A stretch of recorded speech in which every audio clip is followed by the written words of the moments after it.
உருளைக்கிழங்குல இந்த மாதிரி சேஃப்டி பின்னை வச்சு குத்தி விடுங்க, நீங்களே ஷாக் ஆவீங்க. நம்ம டெய்லி லைஃப்பில் தேவைப்படக்கூடிய ரொம்ப ஈஸியான டிப்ஸ் தாங்க சொல்லியிருக்கேன். வீட்டில் வேஸ்ட்டாக கிடக்கிற குழந்தைங்களுடைய டாய்ஸை வச்சியுமே இதில் ரொம்ப ஈஸியான டிப்ஸ் சொல்லியிருக்கேன். வீடியோவை ஸ்கிப் பண்ணாமல் ஃபுல்லாக பாருங்கள். நீங்கள் இப்போ தான் நம்ம சேனலை ஃபஸ்ட்டு டைம் பார்க்குறீங்க அப்படின்னா கடைசி வரைக்கும் பாருங்கள். பிடிச்சிருந்துச்சு அப்படின்னா மறக்காமல் சப்ஸ்கிரைப் பண்ணி கூட இருக்க பெல் ஐக்கானையும் ஆல்னு கிளிக் பண்ணி வச்சுக்கோங்க. ஃபஸ்ட்டு டிப், நம்ம வீட்டில் குழந்தைங்க விளையாண்ட விளையாட்டு ஜாமானத்தில் இந்த மாதிரி குட்டியாக டாய்ஸ் இருக்கும். விளையாண்டுட்டு இது தூக்கி போட்டுருவாங்க அல்லது ரொம்ப வேஸ்ட்டாகவே கிடக்கும். இந்த மாதிரி வாத்து வச்சு நம்ம ரொம்ப அழகாக வீட்டை ஒரு சிம்பிளாக யூனிக்காக ஒரு ஐடியா ட்ரை பண்ணலாம். ரொம்ப பார்க்குறதுக்கு நீட்டாக அழகாக இருக்கும். வாத்துடைய தலைப்பகுதியில் லைட்டாக இந்த மாதிரி கத்தியை வச்சு ஒரு கீரல் மாதிரி போட்டு விட்டுட்டேங்க. ரொம்ப நம்ம அந்த ஹோல்ஸை பெருசாக்க வேணாம், லைட்டாக கீறி விட்டால் மட்டும் போதும். இந்த மாதிரி ஒரு சின்ன ஹோல்ஸை போட்டு விட்டதுக்கப்புறம் டபுள் சைடு டேப்பை நம்ம வாத்துடைய அந்த பின்னாடி வால் பகுதி இருக்குல்ல, அந்த சைடில் வச்சு நம்ம ஒட்டி விட்டுடலாம். அப்போ தான் நம்ம செவுத்தில் அட்டாச் பண்ணுறோம் அப்படின்னா பார்க்குறதுக்கு நல்லா நீட்டாக அழகாக வாத்து அழகாக தெரியுங்க. ரொம்ப ரொம்ப சிம்பிளாக யூனிக்கான ஐடியா, பார்க்குறதுக்கு ரொம்ப நீட்டாக அழகாக இருக்கும். கண்டிப்பாக நீங்கள் ட்ரை பண்ணி பாருங்கள். வீட்டில் குழந்தைங்களுடைய இந்த மாதிரி வாத்து டாய்ஸ் இருக்குது அப்படின்னா கண்டிப்பாக இது உங்களுக்கு ரொம்ப ஹெல்ப்ஃபுல்லாக இருக்கும். நான் இந்த மாதிரி ஒரு ஜன்னலை தாங்க ஒட்டி விட்டுருக்கேன். இந்த டபுள் சைடு டேப் அந்த ஸ்டிக்கரை பிரித்து நம்ம ஒட்டிட்டோம் அப்படின்னா ஊதுபத்தி வைக்கிற ஸ்டாண்டாக யூஸ் பண்ணிக்கலாம். பார்க்குறதுக்கே ரொம்ப அழகாக யூனிக்காக இருக்குங்க. கண்டிப்பாக நம்ம வீட்டில் இந்த மாதிரி குட்டியாக வாத்து பொம்மையோ அல்லது சின்னதாக இந்த மாதிரி இலாஸ்டிக் பொம்மை இருந்துச்சு அப்படின்னா அதில் டபுள் சைடு டேப்பை ஒட்டி இந்த மாதிரி நீங்கள் ஊதுபத்தி வச்சிங்க அப்படின்னா அந்த ஜன்னல் பார்க்குறதுக்கே நல்லா நீட்டாக அழகாக இருக்கும். கண்டிப்பாக ட்ரை பண்ணி பாருங்கள். உங்களுக்கு எந்த இடத்துலையுமே ஹோல்ஸ் இல்லை, இந்த மாதிரி பத்தி வைக்கணும் அப்படின்னா இந்த மாதிரி குழந்தைங்களோட டாய்ஸை நீங்கள் இந்த மாதிரி பத்தி ஸ்டாண்டாக கூட யூஸ் பண்ணிக்கலாம். இந்த டிப் உங்களுக்கு பிடிச்சிருந்துச்சு அப்படின்னா மறக்காமல் இந்த வீடியோக்கு ஒரு லைக் கொடுத்துக்குங்க. நெக்ஸ்ட்டு இதே மாதிரி ஒரு உடஞ்சி போன நான் மினியான் பொம்மையை எடுத்திருக்கேன். இது பென்சிலுடைய மேல் பகுதியில் வர்றது, அதாவது குழந்தைங்க டிப் பென்சில் யூஸ் பண்ணுவாங்கல்ல, அதில் மினியான் பொம்மை. இதோடைய ஹோல்ஸ் உடஞ்சி போச்சு. அதுலேயுமே நான் டபுள் சைடு டேப்பை ஒட்டி உங்களுக்கு எந்த இடத்துல வாட்டமாக இருக்கோ அந்த இடத்துல நீங்கள் கபோர்ட்லேயோ அல்லது பீரோலையோ அல்லது எந்த ஒரு ரேக்கில் இந்த மாதிரி ஒட்டி விட்டுட்டீங்க அப்படின்னா இதுவுமே ஒரு ஊதுபத்தி ஸ்டாண்டாக யூஸ் பண்ணிக்கலாங்க. ரொம்ப சிம்பிளான ஐடியா, ரொம்ப ரொம்ப யூஸ்ஃபுல்லாக இருக்கும். கண்டிப்பாக ட்ரை பண்ணி பாருங்கள். வீட்டில் எந்த இடத்துலையுமே ஹோல்ஸ் இல்லை அப்படின்னா கண்டிப்பாக இந்த டபுள் சைடை வச்சு நீங்கள் இந்த மாதிரி கூட ஊதுபத்தி ஸ்டாண்ட் ரெடி பண்ணிக்கலாம். இந்த டிப்பு ரொம்ப ஹெல்ப்ஃபுல்லாக இருக்கும். பிடிச்சிருந்துச்சு அப்படின்னா மறக்காமல் லைக் பண்ணிக்கோங்க. இந்த டபுள் சைடு டேப் இந்த மாதிரி கபோர்ட்லேயும் பீரோவில் டைல்ஸில் நல்லா கிரிப்பாக பிடிச்சிக்கோங்க. நெக்ஸ்ட்டு நம்ம வீட்டில் குழந்தைங்க இந்த மாதிரி பசில்ஸ்லாம் வச்சு விளையாண்டுருப்பாங்க. இந்த பசில்ஸை வச்சு ரொம்ப சிம்பிளான ஐடியா பார்க்கலாம். ரொம்ப ரொம்ப யூஸ்ஃபுல்லாகவும் இருக்கும். நான் இந்த பசில்ஸை எப்படி ஃபிட் பண்ணுறேனோ அந்த மாதிரி நீங்கள் ஃபிட் பண்ணிக்கோங்க. ஃபிட் பண்ணிவிட்டு நம்ம இதை ஒரு ஃபோன் ஸ்டாண்டாக தாங்க யூஸ் பண்ண போகிறோம். குழந்தைங்களுக்கு ஆன்லைனில் கிளாஸ் எடுக்கிறாங்க அல்லது நம்மளே ஏதாச்சும் ஒரு மூவி பார்க்குறோம் அல்லது ஏதோ ஒரு ரெசிபி பார்க்குறோம், ரெசிபி பார்த்துக்கிட்டே சமைக்கிறோம் அப்படின்னா இந்த மாதிரி கிச்சனில் குட்டியாக இந்த மாதிரி ஒரு ஸ்பேஸில் நீங்கள் வச்சுக்கிட்டீங்க அப்படின்னா தண்ணியுமே படாது, கீழேயுமே சரிஞ்சு விழுகாது. ரொம்ப ஹெல்ப்ஃபுல்லாக இருக்கும். கண்டிப்பாக ட்ரை பண்ணி பாருங்கள். ரொம்ப சிம்பிளான ஐடியா தான். இந்த மாதிரி குழந்தைங்களுடைய டாய்ஸ் இருந்துச்சு அப்படின்னா அதை நம்ம இந்த மாதிரி கூட யூஸ் பண்ணிக்கலாம். இந்த டிப் உங்களுக்கு பிடிச்சிருந்துச்சு அப்படின்னா மறக்காம இந்த வீடியோக்கு ஒரு லைக் கொடுத்து நிறைய பேர் கூட இந்த வீடியோவை ஷேர் பண்ணுங்க. அவங்களுக்குமே ஹெல்ப்ஃபுல்லாக இருக்கும். நெக்ஸ்ட் டிப்பு, நம்ம வீட்டில் ஏர் கூலர்லாம் வச்சுருக்கோம் அப்படின்னா அதில் நம்ம தண்ணி ஊற்றி ஊற்றி யூஸ் பண்ணும்போது ஒரு புது ஏர் கூலர் யூஸ் பண்ணும்போது ஆட்டோமேட்டிக்காக அது 1 வீக்கோ அல்லது 1 மந்த்லேயோ எந்த ஒரு பேட் ஸ்மெல்லும் வராதுங்க. நம்ம ரொம்ப நாள் இந்த ஏர் கூலர் யூஸ் பண்ணும்போது இதில் இருக்க அந்த ஸ்பாஞ்சினாலேயோ அந்த நார்னாலேயோ ஒரு விதமான ஸ்மெல் எடுக்கும். அந்த ஸ்மெல் வராமல் தடுக்கணும் அப்படின்னா கண்டிப்பாக நீங்கள் இந்த மாதிரி ட்ரை பண்ணீங்க அப்படின்னா ஒரு மைல்டான ஸ்மெல்லாக இருக்கும். அந்த பேட் ஸ்மெல் எதுவுமே இருக்காதுங்க. இந்த பிளாக் கலர் கம்ஃபர்ட்டை லைட்டாக இந்த மாதிரி சேர்த்து விட்டுட்டு அதுக்கப்புறம் இந்த ஏர் கூலரில் நீங்கள் தண்ணி ஊற்றி விட்டுட்டீங்க அப்படின்னா ரொம்ப வாசனையாகவும் இருக்காது, அந்த பேட் ஸ்மெல்லுமே இருக்காதுங்க. லைட்டான ஸ்மெல்லோடு இருக்கும். கண்டிப்பாக நீங்கள் ட்ரை பண்ணி பாருங்கள். ரொம்ப சிம்பிளான ஐடியா தான், ரொம்ப ஹெல்ப்ஃபுல்லாக இருக்கும். நல்ல வாசனையாகவும் இருக்கும். நம்ம ரூம் ஃபுல்லாகவே இந்த ஒரு கம்ஃபர்ட்னால அந்த பேட் ஸ்மெல்லாம் இல்லாமல் நல்ல ஒரு ஏர் ஃப்ரெஷ்னஸாக இருக்கும். இந்த டிப் உங்களுக்கு பிடிச்சிருந்துச்சு அப்படின்னா மறக்காமல் இந்த வீடியோக்கு ஒரு லைக் கொடுத்துக்குங்க. நம்ம தண்ணி சேர்த்திட்டு கண்டிப்பாக இந்த ஏர் கூலர் மேலே இந்த மாதிரி சைடு ஓரங்கள் எல்லாமே தேய்ச்சி விட்டுட்டு தாங்க சேர்க்கணும். ஏன்னா நம்ம உப்பு தண்ணியாக இருந்தாலும் சரி, நார்மல் தண்ணியாக இருந்தாலும் சரி, தண்ணி சேர்க்க சேர்க்க ஆட்டோமேட்டிக்காக அது மேலே கொஞ்சம் உப்பு கரை படிஞ்ச மாதிரி ஆகும்.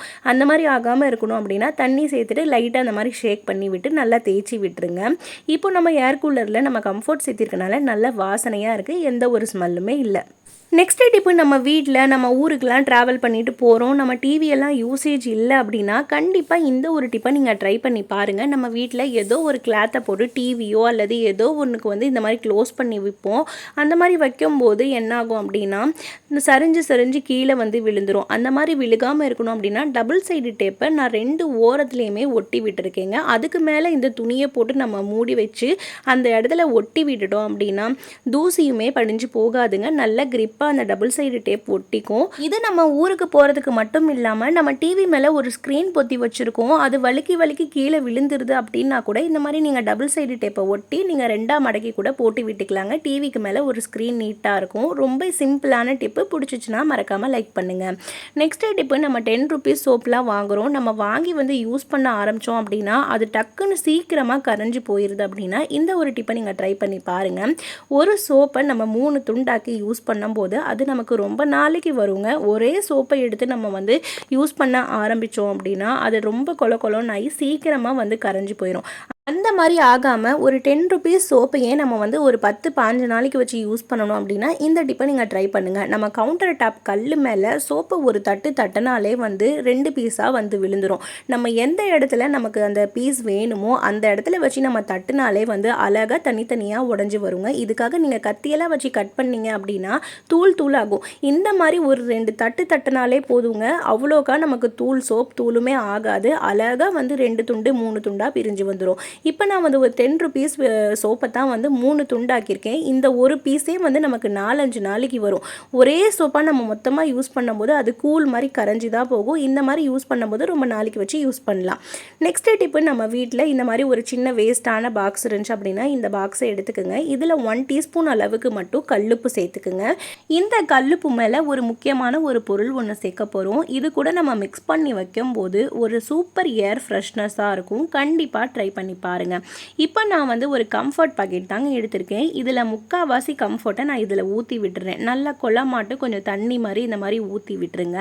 இதை வந்து உங்கள் டாய்லெட்லேயோ அல்லது உங்கள் பாத்ரூம்லேயோ வைக்கும்போது நல்ல ஒரு ஏர் ஃப்ரெஷ்னஸாக இருக்குங்க. நல்லா அந்த பாத்ரூமே நல்ல வாசனையாக இருக்கும். இந்த கம்ஃபர்ட் காஞ்சி போய் கல்லுப்பு இருக்கும் போதெல்லாம் இதில் நீங்கள் கொஞ்சம் கம்ஃபர்ட்டை சேர்த்துக்கிட்டே இருந்தீங்க அப்படின்னா நம்மளுடைய பாத்ரூம் எப்போவுமே வாசனையாக இருக்கும். கண்டிப்பாக ட்ரை பண்ணி பாருங்கள். பிடிச்சிச்சின்னா லைக் பண்ணிக்கோங்க. நெக்ஸ்ட் டிப்பு ரொம்ப முக்கியமான டிப்ஸுங்க. நிறைய பேருக்கு வந்து பேரிச்சம்பழமே பிடிக்காது, அது சாப்பிடவே மாட்டாங்க. அது ரொம்ப வாயிலெல்லாம் ஒட்டிக்குது அல்லது அது ரொம்ப வந்து இனிப்பாக இருக்குங்கிறதுக்காக சாப்பிட மாட்டாங்க. அந்த மாதிரி இருக்க பேரிச்சம்பழத்தை நடுவில் அந்த விதை பகுதிகளை எடுத்துட்டு அதுக்கு நடுவில் நீங்கள் வேர்க்கடலையோ பாதாம் முந்திரி ஏதோ ஒன்று நட்ஸை வச்சு சாப்பிடும்போது அது அவ்வளோ டேஸ்ட்டாக சூப்பராக இருக்கும். உங்களுக்கு வாயிலையோ பல்லுலையோ எந்த இடத்துலையுமே அந்த பேரிச்சம்பழம் ஒட்டாது, இனிப்புமே ரொம்ப திகட்டாதுங்க. இப்போ ஒரு 4 பேரிச்சம்பழத்தை நான் கொட்டைகள் எல்லாம் எடுத்துட்டு இந்த மாதிரி குட்டி பீஸாக கட் பண்ணி எடுத்துக்கிறேன். இது எதுக்காக அப்படின்னு நான் உங்களுக்கு சொல்கிறேங்க. நமக்கு வீட்டில் எந்த ஒரு ஸ்வீட்டுமே இல்லை, வெறும் பேரிச்சம்பழம் மட்டும்தான் இருக்குது. ஆனால் நமக்கு ஏதோ ஒன்று சாப்பிடணும் போல் இருக்குது, கொஞ்சம் க்ரன்ச்சியாகவும் இருக்கணும், நல்லா ஸ்வீட்டாகவும் இருக்கணும். அந்த மாதிரி சாப்பிடணும்னு தோன்றப்ப குழந்தைங்களுக்கு ஸ்நாக்ஸ் பாக்ஸுக்கும் நீங்கள் இந்த மாதிரி கொடுத்து விட்டீங்க அப்படின்னா ரொம்ப ஹெல்த்தியான ஒரு ஸ்நாக்ஸாக இருக்கும். இந்த மாதிரி பேரிச்சம்பழத்தை குட்டி பீஸாக கட் பண்ணி எடுத்துக்கோங்க. வறுத்த வேர்க்கடலை ஒரு கைப்பிடி சேர்த்து நல்லா இது 2ஐயும் மிக்ஸ் பண்ணி அந்த பேரிச்சம்பழத்தோட அந்த வேர்க்கடலை சாப்பிடும்போது அவ்வளோ டேஸ்ட்டாக இருக்குங்க. பல்லில் எந்த பக்கமுமே பேரிச்சம்பழம் ஒட்டவே ஒட்டாது. குழந்தைங்களுக்கும் ஸ்நாக்ஸ் பாக்ஸில் இந்த மாதிரி போட்டு கொடுத்து விட்டீங்க அப்படின்னா ரொம்ப ஹெல்த்தியான ஒரு ஸ்நாக்ஸாக இருக்கும். கண்டிப்பாக ட்ரை பண்ணி பாருங்கள். நம்ம ஒரு பேரிச்சம்பழம் 2 பேரிச்சம்பழம் சாப்பிடும்போது நமக்கு ரொம்ப இனிப்பு திகட்ட ஆரம்பிச்சிடுங்க. நீங்கள் இந்த மாதிரி வேர்க்கடலை கூட சேர்ந்து சாப்பிடும்போது இனிப்பு திகட்டாது. கண்டிப்பாக ட்ரை பண்ணி பாருங்கள். நெக்ஸ்ட் டிப்பு, நம்ம உருளைக்கிழங்கெல்லாம் கட் பண்ணி போடுறோம் அப்படின்னா கண்டிப்பாக நீங்கள் இந்த ஒரு டிப்பை ட்ரை பண்ணி பாருங்கள். உங்கள் உருளைக்கிழங்கு அவ்வளோ சூப்பராக சாஃப்டாக வெந்திருக்கும். ஒரு சில உருளைக்கிழங்கு நம்ம வேக வைக்கும்போது என்னதான் நம்ம வேக வச்சாலும் வேகவே வேகாது, கொஞ்சம் கல் மாதிரியே இருக்கும். நமக்கு சீக்கிரமாக உருளைக்கிழங்கு வெந்து வந்துடணும். அது மட்டும் இல்லாமல் இந்த உருளைக்கிழங்குல மசாலா எல்லாமே கரெக்டாக பிடிச்சிருக்கணும் அப்படின்னா இந்த மாதிரி ஒரு சேஃப்டி பின்னோ அல்லது ஒரு பணியார கருது இருந்துச்சு அப்படின்னா அதில் நீங்கள் இந்த மாதிரி லைட்டாக குத்தி விட்டுட்டீங்க. அதாவது நான் நல்ல பெருசாக ஒரு சேஃப்டி பின் வச்சு இந்த மாதிரி குத்தி விட்டுருக்கேன். இந்த மாதிரி செஞ்சு நம்ம வேக வைக்கும்போது நம்மளுடைய கேஸ் வந்து மிச்சமாகுங்க. உருளைக்கிழங்கு குயிக்காக வெந்து வந்துடும்.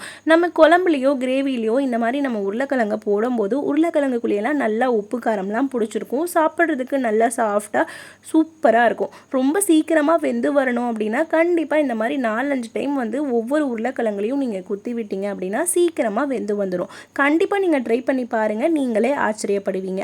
அந்த அளவுக்கு இது ஒரு சூப்பரான டிப்ஸு. கண்டிப்பாக நீங்களும் ட்ரை பண்ணி பாருங்கள். நான் சொன்ன டிப்பில் எந்த டிப் உங்களுக்கு பிடிச்சிருக்குதுன்னு சொல்லி கமெண்ட் பண்ணுங்கள். நம்ம சேனல் பிடிச்சிருந்துச்சு அப்படின்னா மறக்காமல் சப்ஸ்கிரைப் பண்ணி நிறைய பேர் கூட இந்த வீடியோவை ஷேர் பண்ணிக்கோங்க. அவங்களுக்குமே வந்து ரொம்ப ஹெல்ப்ஃபுல்லாக இருக்கும். நான் சுண்டல் சால்னாக்கு தான் மசாலா எல்லாமே வந்து வதக்கி விட்டுட்ருக்கேங்க. இதில் நம்ம கொத்தி வச்ச உருளைக்கிழங்க போடும்போது உருளைக்கிழங்கு நல்லா குயிக்காக வெந்து வந்துடும். நல்லா மசாலாவுமே உள்ளே பிடிச்சிருக்குங்க. கண்டிப்பாக நீங்களும் நான் சொன்ன டிப்பெல்லாம் ட்ரை பண்ணி பாருங்கள். ரொம்ப ரொம்ப யூஸ்ஃபுல்லாக இருக்கும். இதே மாதிரி டிப்ஸ் அல்லது ஒரு லாகில் உங்களை மீட் பண்ணுறேன். அது வரைக்கும் பாய் ஃப்ரெண்ட்ஸ். தேங்க்யூ ஃபார் வாட்சிங்.